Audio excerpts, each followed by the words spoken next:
Davlatimiz rahbarining yoshlar bilan ochiq muloqot shaklida o'tkazgan video selektor yig'ilishida yoshlarni bandligini ta'minlash, ularni ijtimoiy huquqiy qo'llab-quvvatlash maqsadida yoshlar bilan ishlash tizimini yanada takomillashtirish bo'yicha bir qator topshiriqlar berilgan edi. Mana shu topshiriqlar ijrosini ta'minlash maqsadida har bir rahbarga yoshlar nomma-nom biriktirildi. Xususan, Toshkent shahar Ichki ishlar bosh boshqarmasi rahbariyati va quyi tizim rahbarlariga Yangi O'zbekiston vatanparvar yoshlari shiori ostida yoshlar nomma-nom biriktirildi. Mana shunday yoshlar bilan ishlash tizimi yuzasidan ma'lumot olish maqsadida bugun Shayxontohur tumaniga tashrif buyurdik.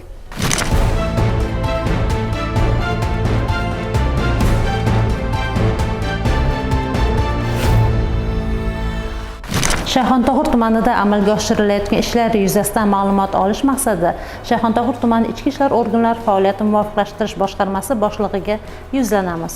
Assalomu alaykum. Alaykum assalom. Otabek Atoyevich, mana Shayxontohur tumani ichki ishlar organlari rahbarlariga ham bir qator yoshlar biriktirilgan. Aytingchi, necha nafar yoshlar sizlarga biriktirildi? Shayxontohur tumanida hozirgi kunda biriktirilgan yoshlarimiz 72 nafarni tashkil etadi. Mana o'rinbosarlarim va soha xizmat rahbarlari hammasi bo'lib 7 dan 8 dan 10 tagacha 72 nafar yoshlar hozirgi kunda biriktirilgan. Yoshlar bilan ishlash tizimini takomillashtirish yuzasidan topshiriqlar berilgan davlatimiz rahbari tomonidan. Mana shu topshiriqlar ijrosini ta'minlash maqsadida qanday ishlar amalga oshirilmoqda? Hozirgi kunda yoshlarimizda har birlari bilan uchrashuvlar o'tkazilib, ularning muammolari o'rganilib, muammolari o'rgangandan keyin yo'l xaritalarini o'zimiz uchun tuzib olib va mahalla yettiligi bilan hamkorlikda kelgusida shu muammolarni bartaraf etish bo'yicha chora-tadbirlarni belgilab oldik. Otabek Atoyevich, mana bugun guvohi bo'ldik. Bir nechta yoshlar bilan shaxsiy qabul o'tkazdingiz, ularning muammolarini tingladingiz, o'rgandingiz. Tasvirga olish uchun biz kelganimizdan so'ng oradan 2 soat vaqt o'tgandan keyin ham mana shu qabul davom etayotgan edi. Ya'ni siz ularning muammosini chuqur o'rganish maqsadida suhbatlashdingiz, dardini eshitdingiz. Qanday muammolar bor ekan yoshlarni, sizga biriktirilgan yoshlarni? Endi hozirgi kunda biz biriktirilgan yoshlarni qabul qilgansa, 3 ta yoshlarimizni ish bilan ta'minlash maqsadida ularga ishga joylashtirish choralarini ko'rdik. Hozirgi kunda olayotgan oylik maoshi kamroqligi sababli ularni boshqa ishga joylashtirish chora-tadbirlarini ko'rdik. Undan tashqari hozirgi bu yoshlarimiz proporsiya hisobida turgani uchun ularni ishga kelib ketishiga sharoit yaratish uchun ularni sudga iltimosnomalar kiritib, sud organlari tomonidan ularga vaqtini cheklovni sal uzaytirib berish bo'yicha taklifnomalar kiritildi.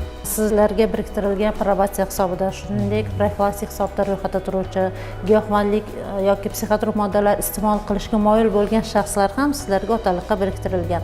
Mana shunday shaxslar bilan qanday ishlar amalga oshiriladi? Mahalla yettiligi bilan ularning oilalarini o'rganib, jamiyatdagi o'zlarining yurish-turishlarini, boshqalarini o'rganib, doimiy ravishda nazorat qilib boryapmiz. Demak, ularning muammolarini hal etish bo'yicha ham manzilli ishlar olib borilmoqda. Biz hozir intervyu olish maqsadida bir fuqaroga yuzlangan edik. Ushbu fuqaromiz aytmoqdaki, yoshlik qilib, ya'ni 17 yoshida jinoyat sodir etgan ekan, 104-modda, ya'ni og'ir tan jarohati yetkazish moddasi bilan. Voyaga yetmagan paytim boshqa mahalla bolalari bilan tortishib qolganmiz, tushunmovchilik bo'lib, shu bo'yicha keyin to'polon bo'lib urush bo'lib ketgan. Shu yoshlik jinoyat qilib qo'ydim. 104-qismi bilan sudlanganman. Jazo qo'llanildi. 2 yil ozodlikni cheklash, hozir 1 yilni o'tadim. Menga Shayxontohur tumani ichki ishlar boshlig'i Otabek Jamolov tomonidan men vaqtincha ishsiz bo'lganim hisobiga ish top berishdi. Avvalambor prezidentimiz Shavkat Mirziyoyev Miromonovichga rahmat. Yoshlarga shuncha imkoniyat yaratib berishyapti. Shu ishonchni oqlab, Xudo xolasa bu yo'lga boshqa qaytib kirmayman. O'qishda o'qiyapman. 2-kurs bo'lganim hisobiga iqtisod yo'llanishga buni yo'llanishini o'zgartirib advokat bo'lish niyatim bor kelajakda. Shu o'qishimni bitirib, oliy ma'lumotli bo'lib, men ham davlatimizga foydasi tegadigan inson bo'lish rejalarim bor. Haqiqatan bu kabi murojaatlar joyida hal etilishi fuqarolarning davlatga bo'lgan ishonchini orttiradi. Qanaqangi ishlar endi taklif etiladi? Tumanimizda 800 ga yaqin bo'sh ish o'rinlari mavjud. Shayxontohur tumanida tuman hokimligi, tuman mutasaddi tashkilot rahbarlari bilan hamkorlikda ishlayapmiz. 800 ga bu bitta real katta fabrikamizni oladigan bo'lsak, 350 ga yaqin bo'sh ish o'rinlari mavjud. Bularning oylik maoshi hozirgi kundan 4 milliondan 5 milliondan boshlab 7 million 8 milliongacha ish maoshlari belgilangan.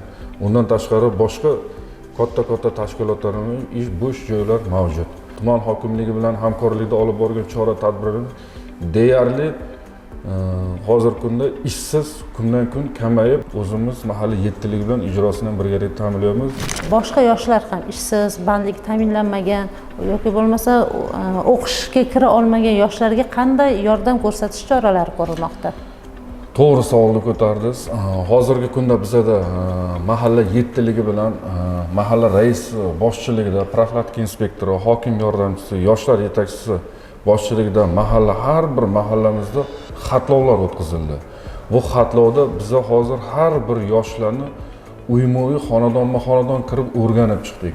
Ular o'rganish jarayonida kim oliy ma'lumotli institutda o'qiyapti, kimdir ish qanaqa, oiladagi muhit qanaqa, xatlovga ro'yxatlarni tuzib, hozirgi kunda ular yo'l xaritalarini tuzib, har bir yoshlarimizga, nafaqat yoshlarimizga, boshqa xonadonlarga xatlovda aniqlangan ishsizlarga ish bilan ta'minlash chorasini qat'iy ko'ryapmiz.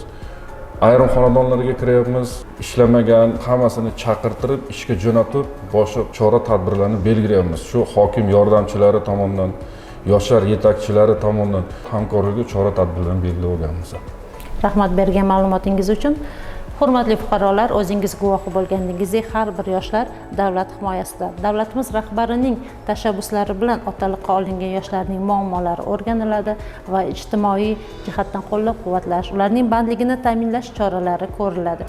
Bu kabi tadbirlardan ko'zlangan asosiy maqsad xalqimizni rozi qilish, davlatga bo'lgan ishonchini oshirish va ularni ijtimoiy huquqiy qo'llab-quvvatlash va bandligini ta'minlashdan iborat. Ertalabki yo'riqnoma, shundan so'ng Chorsu bozorida amalga oshirilayotgan ishlarni tasvirga oldik, xodimlarning ish jarayonini tasvirga oldik, City Mall savdo kompleksida ham tasvirga olish jarayoni bo'ldi. Mana bugun yoshlar bilan uchrashuv o'tkazdingiz, kamiga shaxsiy qabul ham o'tkazdingiz. Sizni tasvirga olish jarayonida 2 soat, 3 soat aynan fuqarolar bilan muloqotingizni tasvirga oldik-da. Mana shu jarayonda charchab qolmaysizlarmi? Prezidentimiz 24 soat bo'ladigan bo'lsa, 25 soat ishlash kerak. Mani komandamdagi degan har bir rahbar bo'ladimi, har bir ichki ishlar xodim bo'ladimi, ichki ishlar tizimi xalqchil tizim. Ichki ishlar tizimi xalqda kecha-yu kunduz bir xalqni boshiga bir kulfat tushsa yoki boshqa tushsa, birinchi kimga qo'ng'iroq, 102 ga telefon qilib ichki ishlarga murojaat qiladi. Shuning uchun bizga kecha-yu kunduz 24 soat davomida xalqqa xizmat qilishga tayyormiz. Hurmatli prezidentimiz komanda berdi. Rahmat bergan ma'lumotingiz uchun. Rostini aytsam, men ertalabdan kechgacha tasvirga olish jarayonida yurdim. Juda ham charchadim. Nonushtam odatda soat 8:00 da bo'ladigan bo'lsa, bugun nonushtam 11:30 da orada yurgan yo'limda tez nonushta qoldim, kofe ichib oldim. Tushlik hali qilganim yo'q. Bitta tuman faoliyatini yoritish uchun tasvirga olish jarayonida guvohi bo'ldimki, ish oson emas. Lekin shunga yarasha xalqimizga ham minnatdorchilik bildirishimiz kerak. Hozirgi kunda ko'plab fuqarolarimiz o'z ichki ishlar organi xodimiga ishonchi ortganini guvohi bo'ldik va ularni fikrlarini bildik. Fuqarolarimiz, sizlarga kattakon rahmat. Bizga bo'lgan ishonchingiz uchun, bizga bo'lgan hurmatingiz uchun.